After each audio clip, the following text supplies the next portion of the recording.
Imagine being necessary but untouchable, called upon in the community's darkest hours yet shunned in every other moment. Imagine your work being so essential that families will pay for it, beg for it, depend upon it, and then cross the street to avoid you the very next day.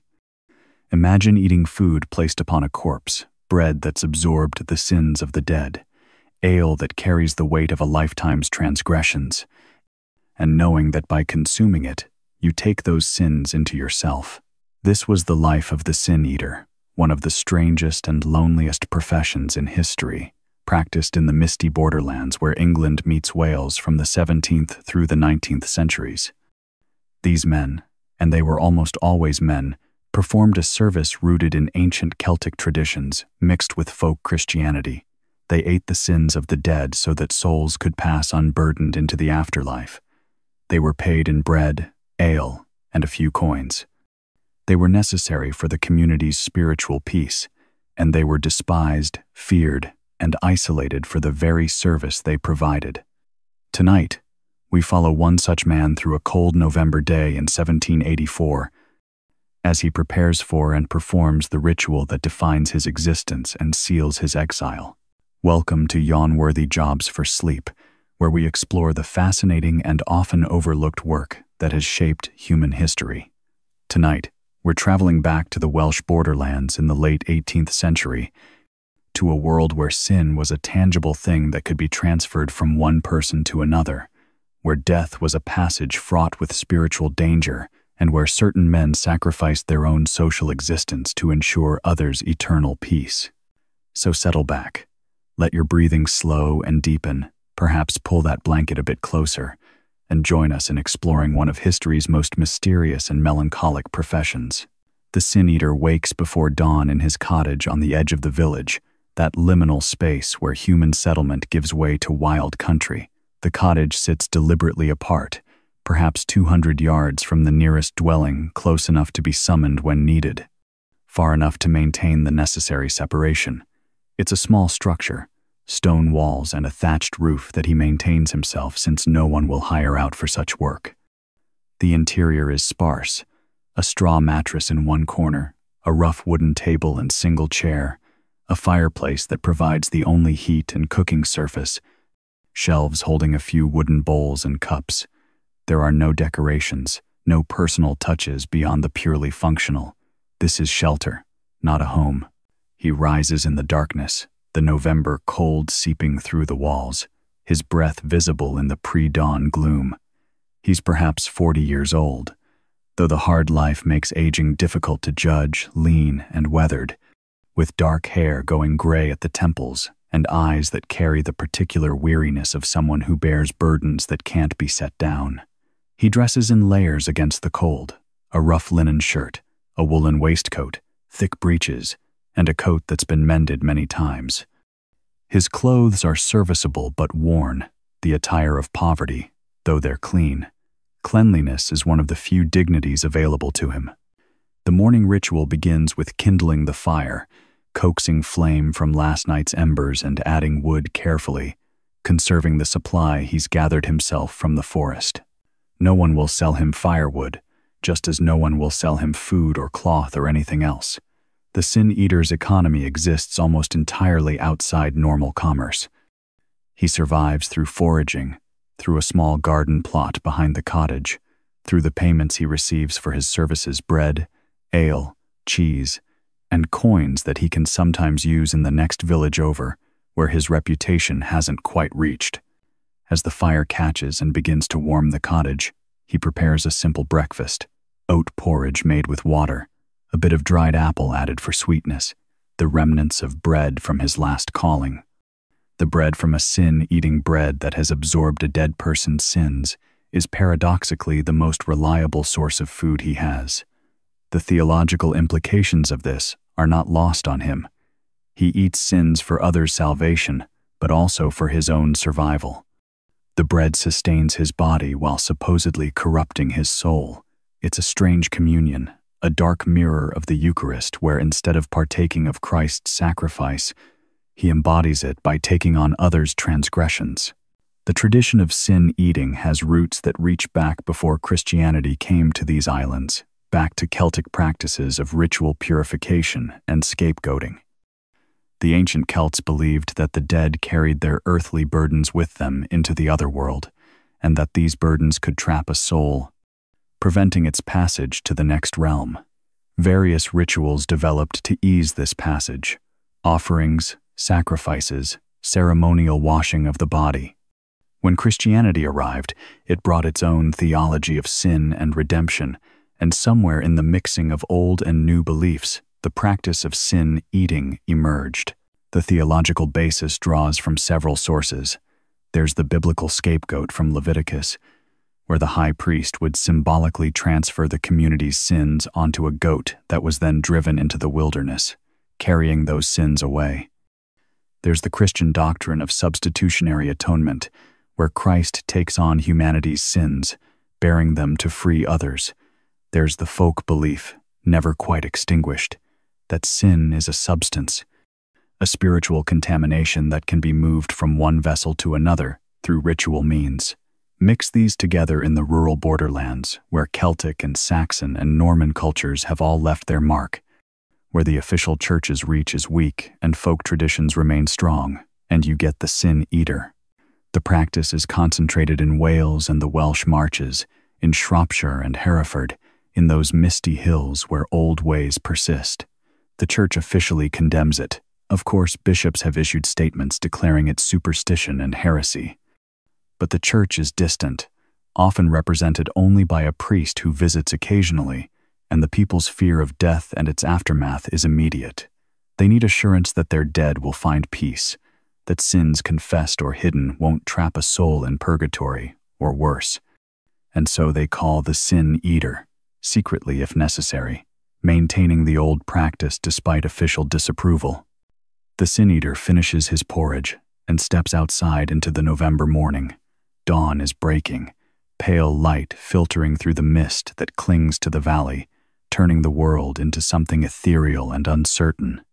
The village lies below, perhaps 30 cottages and a stone church clustered around a village green, smoke rising from morning fires. He can hear the church bell tolling the hour 6 chimes that carry clear in the cold air. That bell marks the rhythm of community life.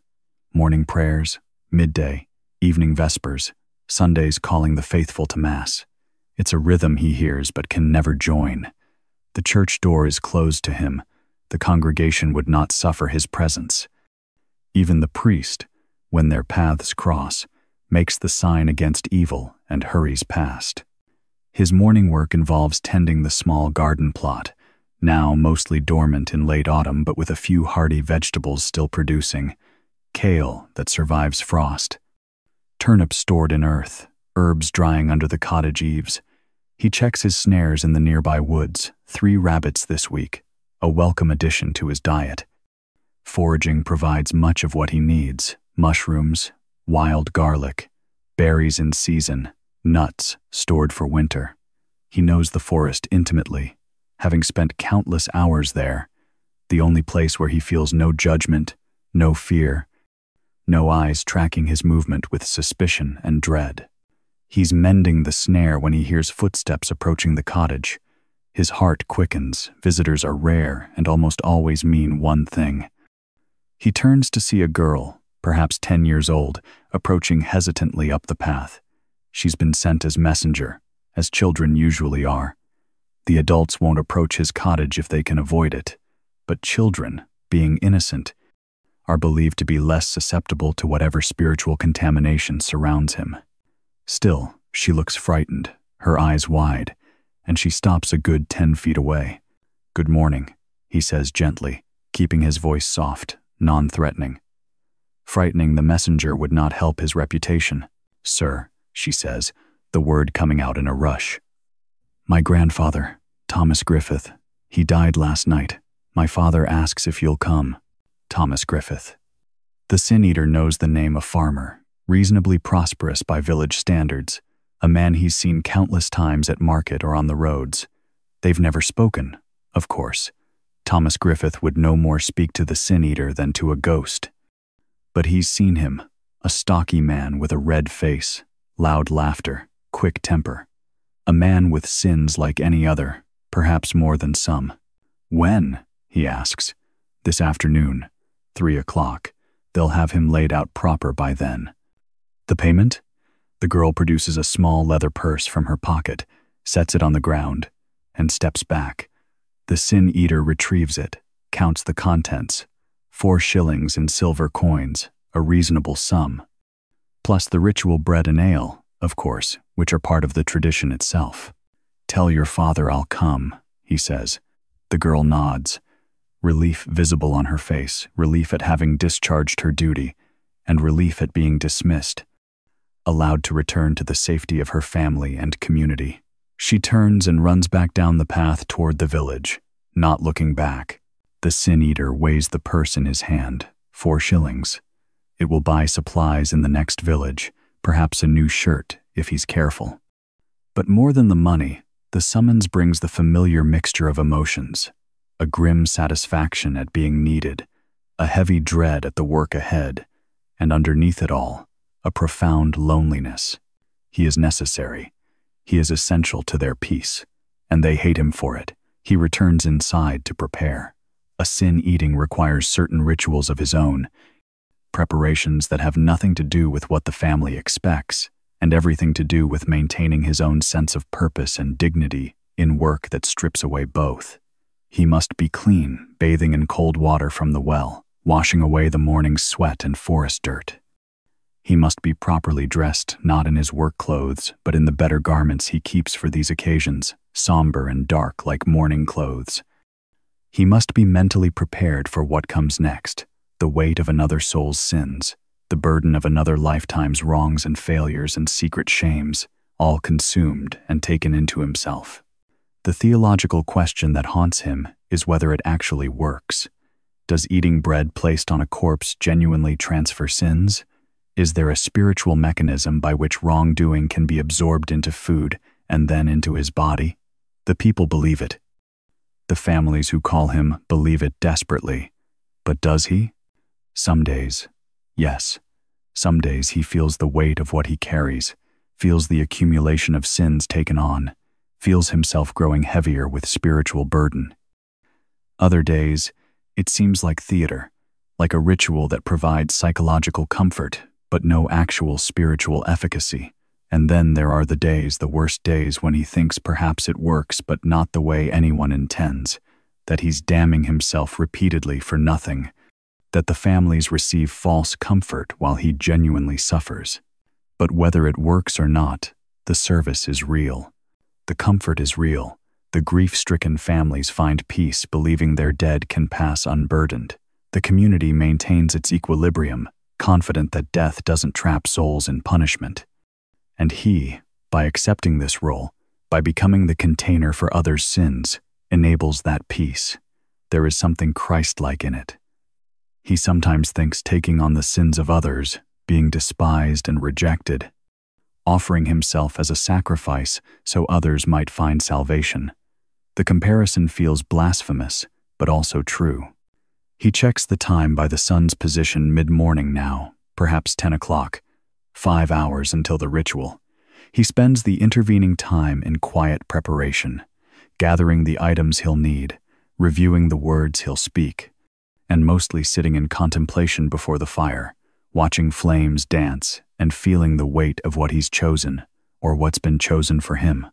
The church bell tolls noon, 12 clear chimes across the valley. 3 hours remain. The sin-eater's preparation for the ritual is both practical and spiritual, a series of tasks that bridge the physical and metaphysical worlds he inhabits. He begins by washing himself thoroughly at the well behind his cottage, drawing bucket after bucket of cold water and pouring it over his head and body despite the November chill. The cold is purifying, shocking him into full alertness, stripping away the ordinary concerns of daily survival and preparing him for the extraordinary work ahead. He scrubs his skin with a rough cloth until it's pink and tingling, washes his hair with soap he's made himself from ash and animal fat, rinses until the water runs clear. After drying himself before the fire, he dresses in his ritual clothes, a clean linen shirt, dark woolen breeches, a black waistcoat with tarnished brass buttons, and a long dark coat that reaches his knees. These garments are reserved solely for sin-eatings, worn only when performing the ritual, kept wrapped in cloth the rest of the time. They smell faintly of herbs, lavender, and rosemary that he stores with them. A small attempt to ward off the spiritual contamination of his work with the protective properties of plants. Whether it helps, he doesn't know. But the ritual of preparation matters as much as its efficacy. He gathers the items he'll need. A small wooden bowl that will hold the ritual elements if they're not provided properly, a cup for the ale, and a leather satchel that will carry these implements. Into the satchel, he also places a sprig of rowan, believed to offer protection against evil, and a small, smooth stone from the river, carried more for comfort than any magical property. These are his talismans, his small assertions of agency in a practice where he's primarily passive, a receptacle for others' needs and fears. By noon, he's ready but still has 3 hours before the appointed time. Arriving early would be inappropriate. The family needs time to prepare the corpse, to arrange the scene, to steel themselves for his arrival. Arriving late would be disrespectful and might actually frighten them, as if he'd refused the calling. So he waits, and in the waiting, memories surface. He wasn't born to this work. No one is. Sin-eating isn't an apprenticed trade passed from master to pupil, isn't a family profession proudly continued through generations. People become sin-eaters through desperation, through circumstances that leave no other options, or occasionally through a sense of calling that's difficult to explain even to themselves. His own path began 20 years ago when he was barely 20, a young man whose family had fallen on hard times. His father, a tenant farmer, had been unable to pay the rent after 2 bad harvests, and they'd been evicted from the land they'd worked for generations. The family scattered his mother and younger siblings, taken in by relatives who had barely enough themselves. His father disappearing into the rootless life of itinerant labor. He himself had tried various work, farmhand, drover, laborer on the roads. But jobs were scarce, competition fierce, and he found himself hungry more often than fed. He was sleeping in a barn, stealing eggs for survival, when he witnessed his first sin eating. An old man had died in the village, and another old man, the existing sin-eater, ancient and bent with decades of accumulated spiritual weight, was called to perform the ritual. The young man who would become the next sin-eater watched from hiding, fascinated and horrified, as the elder consumed bread and drank ale from atop the corpse, spoke the ritual words, and accepted his payment before shuffling away into the November dusk, alone and untouchable. A week later, the old sin-eater died. The village was terrified who would eat the sins of the dead now, who would ensure safe passage for souls. The dead man's family was in distress, worried that without the ritual, their father would be trapped in purgatory, his sins weighing him down, preventing his ascent to heaven. They needed someone to take on the role, and they needed him immediately. The village leaders, such as they were, informal councils of farmers and merchants, discussed the problem in the tavern. They needed someone who was already outside the community's social fabric, someone with nothing to lose, someone desperate enough to accept eternal damnation in exchange for immediate survival. They thought of the young vagrant in the barn, the one caught stealing eggs, the one with no family connections and no prospects. They made him the offer: take on the role of sin-eater, perform the ritual for the recently deceased man, and receive payment plus tolerance of his presence on the village outskirts. Refuse, and be driven away or possibly prosecuted for theft. It wasn't much of a choice. He accepted. They brought him to the house where the dead man lay, explained the ritual's basics, the words to speak, the manner of consumption, the symbolic meaning of taking sins upon himself. They provided bread and ale, positioned them on the corpse's chest, and watched as he performed his first sin eating, awkward and uncertain but fulfilling the basic requirements. The family wept with relief. The village breathed easier. And he became the sin-eater, a role he would inhabit for the next 2 decades, a role that would define his entire adult existence. At first, he'd thought perhaps it would be temporary, that after a few months or a year, he might save enough money to move elsewhere, start fresh, become someone other than the sin eater. But the role proved inescapable. The social stigma attached immediately and permanently. No one would hire him for other work. His very presence was considered spiritually dangerous. No woman would consider him for marriage. What woman would bear children with a man who carried the sins of the dead? No community would accept him. His reputation spread faster than he could travel. And so he settled into the cottage on the village edge, into the life of isolation and periodic ritual service. He became the sin eater, not just in name, but in essence. His identity consumed by the role as surely as he consumed the ritual bread. The church bell chimes 1 o'clock. 2 hours remain. He sits before the fire and contemplates the theological paradox that defines his existence. Christianity teaches that only Christ can forgive sins, that salvation comes through grace and repentance, not through ritual transfer of guilt. The church explicitly rejects the sin eater's work as superstition at best, heresy at worst. And yet the practice persists because it addresses a deep human need, the fear that loved ones have died with unconfessed sins, with secret transgressions that will damn them, with spiritual burdens that will trap them in torment. The sin eater exists in the gap between official theology and folk belief, between what the church teaches and what people actually fear. He is necessary because death is terrifying, because the fate of the soul is uncertain, because people need ritual assurance that their dead will find peace. The mechanism doesn't matter whether sin is actually transferred or not, is less important than the comfort the family receives and the community's confidence that death has been properly managed. But for him, the question of mechanism matters deeply. If the ritual is merely psychological comfort, then he's a kind of fraudulent priest, accepting payment for a service that provides no actual spiritual benefit.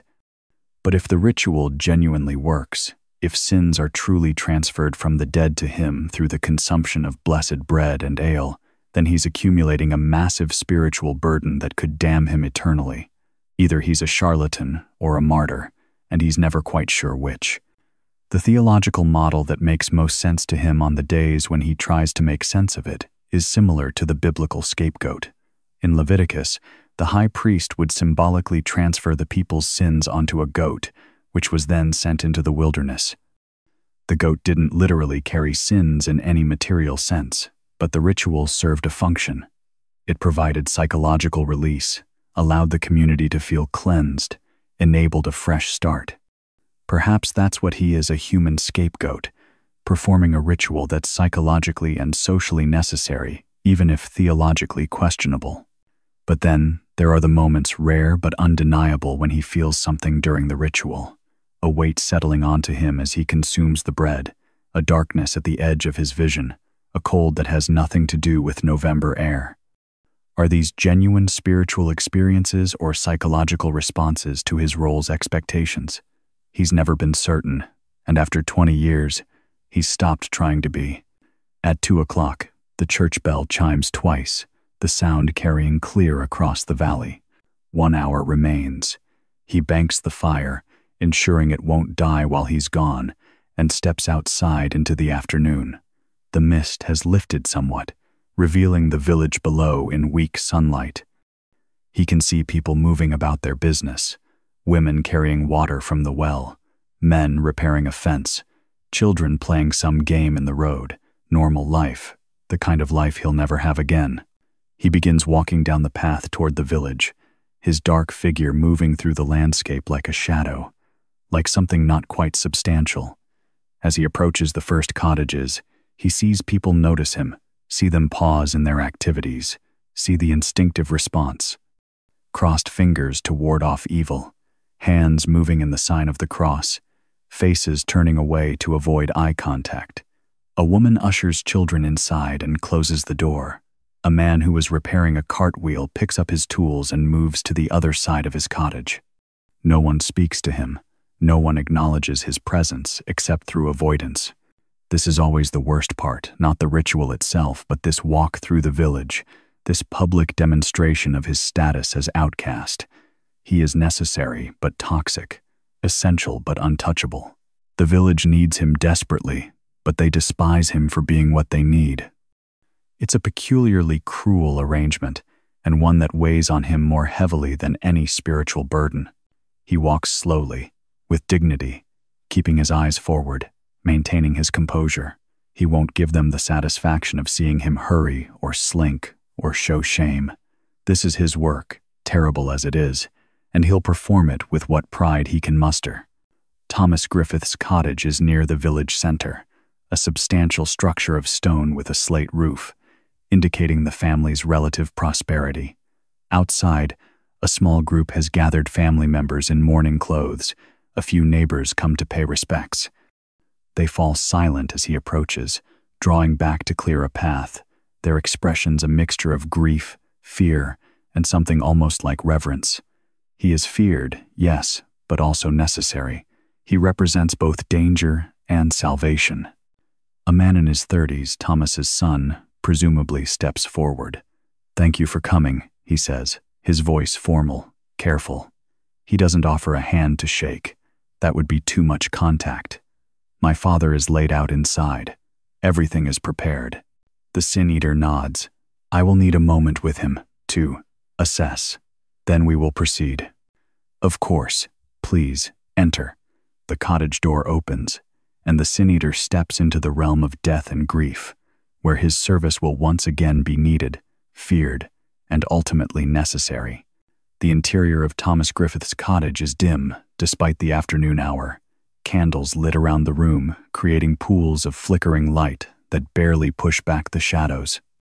The space smells of smoke, wax, herbs, and underneath it all, the faint sweetness of death, not yet strong since Thomas died only last night, but present nonetheless. A reminder that decay has already begun its inexorable work. The cottage is better appointed than the sin-eater's own dwelling. Proper furniture, woven rugs on the floor, pewter plates on a shelf, signs of a life lived with some comfort and stability. Thomas Griffith lies on a wooden table in the center of the main room, his body washed and dressed in clean clothes, his hands folded across his chest. Someone has closed his eyes and bound his jaw shut with cloth, the standard preparations for the dead. He looks smaller in death, diminished, his red face now pale and waxy, his stocky body deflated like bellows emptied of air. Death reduces everyone eventually, the sin-eater thinks, strips away the vitality and personality that made them individuals, and leaves only this universal stillness. The family crowds the edges of the room, Thomas's son and daughter-in-law, several grown grandchildren, a few relatives or close neighbors. They watch the sin-eater with expressions that mix hope and revulsion, need and fear. They require his service desperately without it. They believe Thomas's soul will be trapped, burdened by the sins of a lifetime, unable to ascend to heaven or even find rest in purgatory. But they also fear him, this man who traffics with death and sin, this living repository of others' spiritual corruption. The sin-eater approaches the body slowly, with respect. Whatever Thomas Griffith was in life, whatever his virtues and vices, his kindnesses and cruelties, he's beyond judgment now, at least by the living. The sin-eater looks at the dead man's face, trying to see past the mask of death to the person who inhabited this flesh. "What sins did you carry, Thomas? What burdens weigh on your soul? What secret shames or public wrongs brought your family to call for me?" He knows something of Thomas's reputation, of course. In a village this small, everyone knows something about everyone, even someone as isolated as the sin-eater. Thomas was known for his temper, for harsh words and occasional violence, particularly when drink was involved. He'd been a hard master to his farmhands, ungenerous with wages, quick to punish perceived laziness.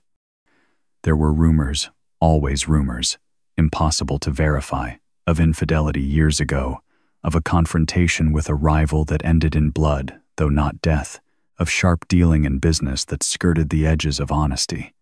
But there were also stories of generosity, help given to neighbors in need, a grandchild clearly adored, moments of unexpected kindness. Thomas was human, complicated, flawed, and decent in equal measure, like everyone. His sins were the ordinary sins of ordinary people: anger, lust, pride, greed, the small daily failures that accumulate over a lifetime. These are what the sin-eater has been called to consume. Is everything prepared? The sin-eater asks, his voice quiet, but carrying in the silent room. Thomas's son steps forward. Yes, the bread and ale, as tradition requires. He indicates a small table beside the body where the ritual elements have been arranged. A loaf of bread, crusty and fresh, and a pewter tankard filled with ale. The bread is good quality, made from wheat flour rather than the cheaper rye or barley most villagers eat daily. This is important. The ritual requires the best bread the family can provide, an offering worthy of the transaction about to take place. The ale, too, is better than the thin beer that serves as everyday drink, stronger and clearer. There is also this, the son continues, producing a small purse. The payment we agreed upon, plus an additional shilling for the service you provide. The sin-eater accepts the purse without counting it. To do so would be crass, would reduce the ritual to mere transaction. The money matters, certainly. He needs it for survival. But the ritual's meaning exists beyond economics, in that strange space where the material and spiritual intersect. I will need the room, the sin-eater says. The family may watch from the doorway if you wish, but I must have space to perform the ritual properly. There's a moment of hesitation the family clearly wants to witness, to see their money's worth and to confirm the ritual's completion. But they're also frightened, unwilling to be too close to whatever spiritual forces might be invoked. They compromise by moving to the doorway and just outside, clustering where they can see but maintaining distance. The sin-eater is alone with the corpse, as alone as one can be in a small cottage with a dozen people crowding the threshold. He begins the ritual's physical preparation, moving with deliberate care. He takes the loaf of bread from the table and examines it carefully. It's well made, probably baked this morning specifically for this purpose. He breaks off a piece, feeling the texture, smelling the yeasty warmth. Good bread, worth eating under any circumstances. But this bread will serve a different purpose than normal nourishment. According to the tradition's logic, the bread must make contact with the corpse, must somehow absorb the dead person's sins through proximity and intention. The mechanism is never clearly explained. It's folk magic mixed with theology, operating on principles of sympathy and contagion that predate Christianity. The idea seems to be that sin, like disease, can contaminate objects, and that the bread, placed upon the dead body, becomes a vessel for those sins.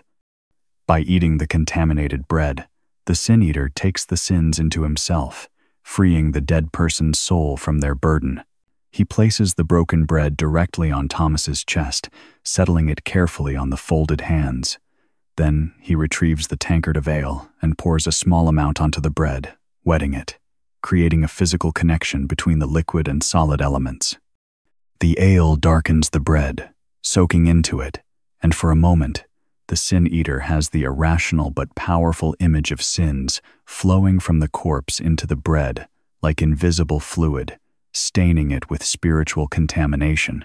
Now comes the formal part of the ritual, the words that must be spoken.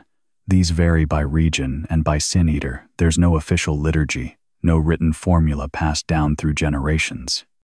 Each sin-eater develops their own version, cobbled together from Bible verses, folk sayings, and personal innovation. The words must invoke divine authority, while also acknowledging the transfer of sin, must request blessing while performing what the church considers heresy. The sin-eater speaks in Welsh first, the old language that seems more appropriate for this old ritual, his voice low and rhythmic. I give easement and rest now to thee, dear man. Come not down the lanes or in our meadows, and for thy peace I pawn my own soul. Amen. It's a traditional formula, one he learned from the old sin-eater who preceded him, words worn smooth by decades or centuries of repetition. The meaning is clear. The dead man is promised peace, is told not to haunt or trouble the living, and the sin-eater explicitly takes responsibility for achieving this peace, even at the cost of his own soul. Then he continues in English, adding his own elaboration. Thomas Griffith, your sins I take upon myself, as Christ took the sins of the world. Your anger I take, your pride I take, your failures and transgressions I take into my own keeping. Go forth unburdened, your soul made light, your passage made clear. What you carried, I carry now. What weighed upon you, I bear. Rest eternal grant unto him, O Lord, and let perpetual light shine upon him. The last phrase is adapted from the Catholic funeral liturgy, the Requiem Mass appropriated for this folk ritual that exists outside official church practice, but draws on church language and authority. It's a strange mixing of the orthodox and the heretical, but such mixing defines much of rural religious practice, where official doctrine and folk belief exist in complicated tension. He pauses, letting the words settle, feeling the weight of what he's proclaimed. Has anything actually happened? Has some spiritual transfer occurred? He can't tell. The cottage feels the same, cold, dim, heavy with grief. Thomas's corpse remains unchanged, still and silent. But the family at the doorway has relaxed slightly, their faces showing relief. The words have been spoken. The ritual is proceeding correctly. Now comes the consumption, the actual sin-eating. The sin-eater picks up the bread from Thomas's chest, holds it for a moment, feeling its weight, its solidity, its mundane reality. It's just bread, flour and water and yeast, baked in an oven, no different from any other bread except for where it's been placed and what's been said over it. And yet, he brings the bread to his mouth and takes a bite. The flavor is ordinary, the slight sourness of fermentation, the grainy texture of wheat, the moistness from the ale poured over it. He chews slowly, deliberately, aware of the family watching, aware of his role in this drama. The bread is good, better than what he usually eats, and there's a perverse comfort in that. Whatever spiritual burden he's taking on, at least the physical nourishment is adequate. He swallows, takes another bite, continues eating until the bread is gone. Then he picks up the tankard and drinks the ale in long swallows, tasting the bitter hops, feeling the alcohol's slight warmth spreading through his chest. The ale is strong, well made, and he appreciates it even as he's conscious of its ritual purpose. When the tankard is empty, he sets it down. It is done, he says simply. The family releases a collective breath, tension draining visibly from their bodies. Thomas's son steps forward, his eyes red with grief, but also bright with relief. Thank you, he says, and there's genuine gratitude in his voice, despite the fear and revulsion that also colors it. My father can rest now. The sin-eater nods. He is at peace. His burdens are lifted. Mourn him freely, knowing his soul travels unhindered. This is part of the service too, the assurance, the declaration that the ritual has worked, that the dead person is saved. Whether it's true in any objective sense is unknowable, but it's true in the sense that matters most to the family. They believe it, and that belief gives them comfort. There's a moment of awkward transition. The ritual is complete, but the sin-eater can't simply leave immediately. Propriety requires a brief period of something, not socializing, certainly, not mourning together. He's not part of the community that way, but something must mark the completion, must acknowledge the transaction. Thomas's daughter-in-law brings forth a small bundle wrapped in cloth. We prepared this for you, she says, not meeting his eyes. Food for your journey home. He accepts it with a nod. You are generous. My blessings on this house. It's a strange phrase. What blessing could he offer? He who carries the sins of the dead. But it's traditional, part of the ritual's closing, and the family accepts it as such. He turns to leave, and the family parts to let him through, maintaining that careful distance, avoiding physical contact as if he radiates some invisible miasma. He steps out of the cottage into the late afternoon light. The sun is lower now, approaching the western hills, and the November air has grown colder. The small crowd that had gathered has dispersed. No one wants to be near when the sin-eater emerges. The village street is empty, deliberately so. He begins the walk home, the bundle of food under his arm, 4 shillings plus the extra payment weighing in his pocket. He's performed his service. The family has their peace.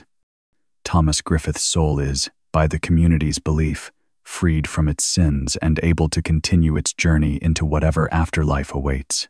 And the sin-eater carries those sins now, added to all the others he's accumulated over 20 years of this work. How many dead has he served? He's lost count. Dozens, certainly. Perhaps over 100. A century of accumulated sins consumed with bread and ale, taken into himself, carried like stones in an invisible sack that grows heavier with each ritual. Does he actually carry them? Is his soul, in fact, burdened with the transgressions of all these dead? Or is it merely theater, a performance that provides social and psychological benefits while meaning nothing in spiritual terms? He walks through the village and no one speaks to him, no one meets his eyes, no one acknowledges his presence except through conspicuous absence. He is the necessary monster, the essential outcast, the one who makes their peace possible by sacrificing his own. The walk back to his cottage takes perhaps 20 minutes, but it feels longer, each step carrying him from the realm of the living back to his liminal existence on the boundary. The village empties before him, like water parting around a stone. People see him coming and find sudden, urgent business elsewhere, disappearing into cottages or turning down side lanes. A group of children playing in the road scatters at his approach, their mothers having no doubt warned them to avoid the sin-eater, to never speak to him, to cross themselves and look away if their paths must intersect. Only one person doesn't flee. Old Margaret, ancient and nearly blind, sits on a bench outside her cottage, her face turned toward the weak sun. She's so old that she predates some of the village's current taboos, or perhaps she's simply beyond caring. As he passes, she speaks. How many now, sin-eater? He pauses, surprised by the direct address. I'm sorry, how many sins do you carry? I've lived 80 years in this village. I've seen 3 sin-eaters. Each one died young, bent under the weight of what they carried. How many do you carry now? It's not a friendly question, but it's not hostile either, merely curious, the inquiry of someone near enough to death herself to find the topic intellectually interesting rather than frightening. More than I can count, he admits. But whether they truly weigh on me or simply exist in belief, I cannot say. She makes a noise that might be a laugh or a cough. Belief is weight enough. If you believe you carry them, whether they exist or not. The burden of belief is just as heavy as any other burden. He considers this. Then, perhaps I'm fortunate in my uncertainty. I'm not certain I carry anything, which may be why I've survived as long as I have. Or damned, she says. If the sins are real and you don't believe, you carry them without even the comfort of knowing your sacrifice matters. It's an unsettling thought, one that will stay with him into the evening. He nods to her and continues walking, and she returns to her sun-warmed contemplation, their brief exchange already fading into the afternoon. His cottage appears ahead, small and weathered but familiar, the only place that's truly his. The door is, as he left it, the fire still alive in the hearth, though burned down to embers. He adds wood, building it back up to warm the space, then unpacks the bundle the family gave him. Inside, half a loaf of bread, a wedge of cheese, 3 apples, some dried meat. Generous, actually a full meal or more, beyond the ritual payment. Perhaps they felt genuinely grateful, or perhaps they simply wanted to ensure he had no reason to linger, no excuse to return. He prepares a simple supper, cutting the cheese and bread, warming his hands before the fire.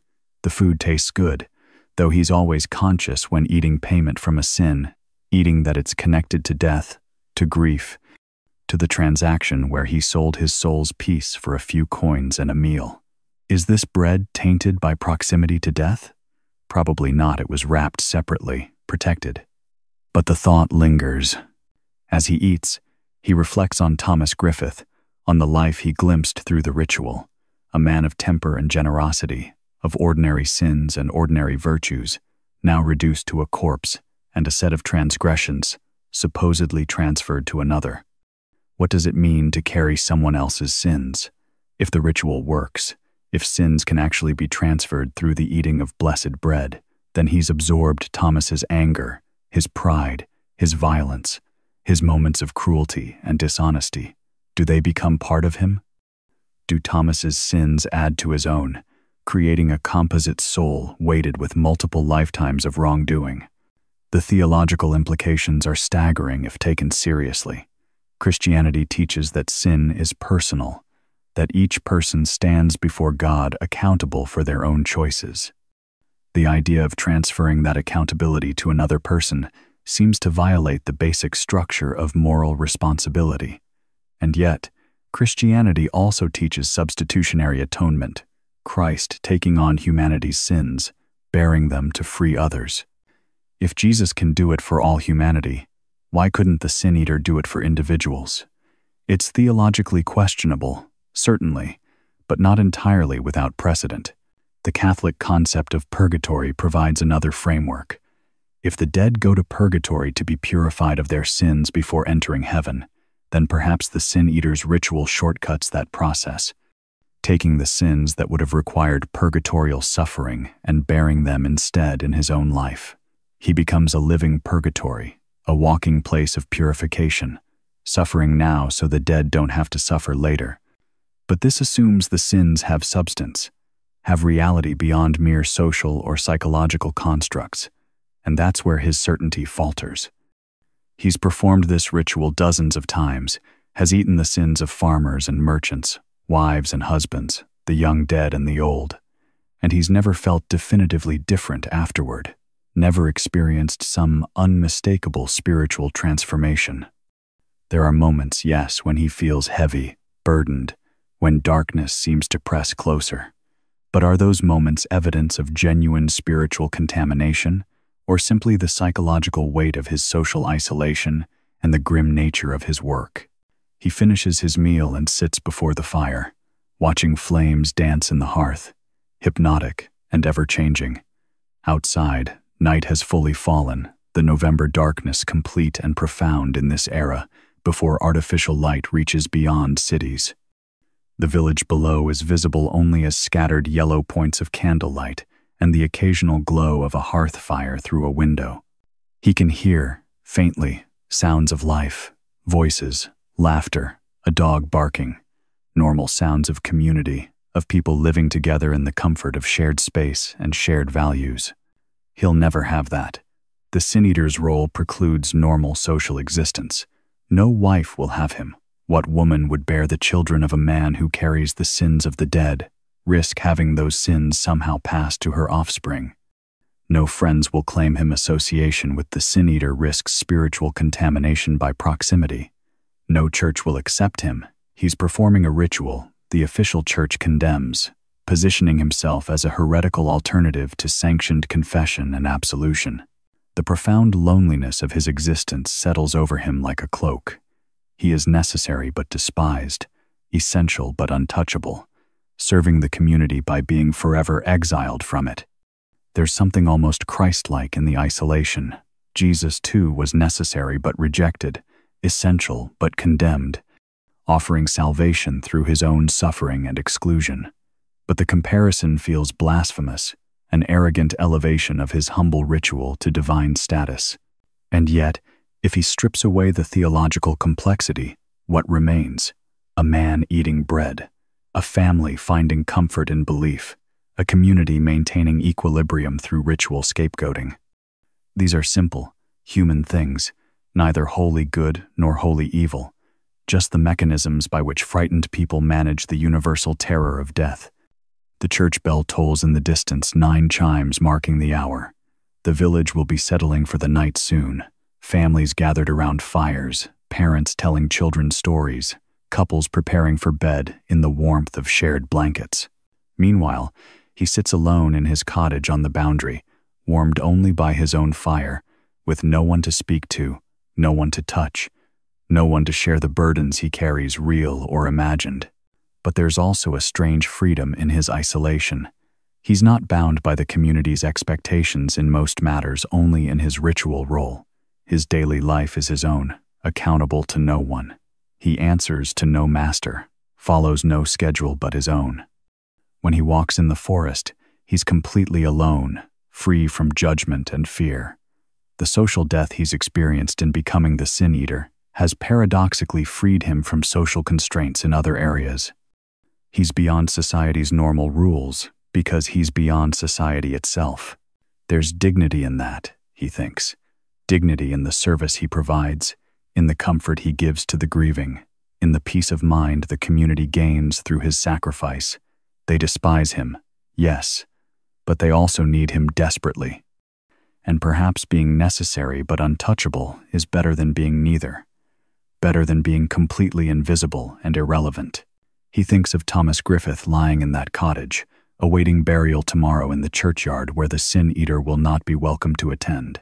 The family will mourn publicly, will receive condolences from neighbors, will eventually recover and continue their lives, secure in the belief that Thomas's soul is safely in heaven, or at worst, undergoing brief purification in purgatory before ascending. That belief is possible because of the ritual performed this afternoon, because of the Sin Eater's willing acceptance of his role. Does Thomas's soul actually benefit? Is it, in some objective sense, lighter and freer because bread was eaten over his corpse? The Sin Eater doesn't know, will never know. But the family believes it, and their belief allows them to grieve without the additional burden of spiritual terror. That has value, regardless of metaphysical truth. He rises and steps outside into the night. The air is cold and sharp, carrying the promise of frost by morning. The stars are brilliant, uncounted, thousands, visible in the absolute darkness of rural night. The Milky Way, a river of light across the sky. He stands in the cold, looking up, feeling very small and very alone, but also connected to something vast and indifferent and beautiful. Somewhere in the village, the family is sitting vigil with Thomas's body, keeping candles lit through the night, maintaining the watch until burial. Tomorrow, the church bell will toll for the funeral, and Thomas will be laid in consecrated ground, his soul supposedly freed by the Sin Eater's work. And the Sin Eater will remain in his cottage, listening to the bell toll for someone else's passage, marking another death he enabled but cannot attend. The weight of accumulated sins, real or imagined, sits on him like a familiar coat, heavy but worn so long he barely notices the burden. He's the Sin Eater, necessary and despised, essential and isolated, serving by suffering, enabling others' peace through his own exile. It's a strange life, perhaps an unfair one, certainly a lonely one. But it's his life, the only one available to him now, and he's made a kind of peace with it. He returns inside, banks the fire for the night, and lies down on his straw mattress. Tomorrow will bring another day of foraging and solitude, the routine of survival on the margins. And eventually, there will be another knock on the door, another death, another family desperate for his service. The cycle continues, as it has for years, as it will until either he dies or the practice finally fades with the changing times. The Sin Eater closes his eyes and sleeps, alone in his cottage on the boundary between the living and the dead, carrying his burden of others' sins, real or imagined, into the darkness of night and the uncertain promise of morning.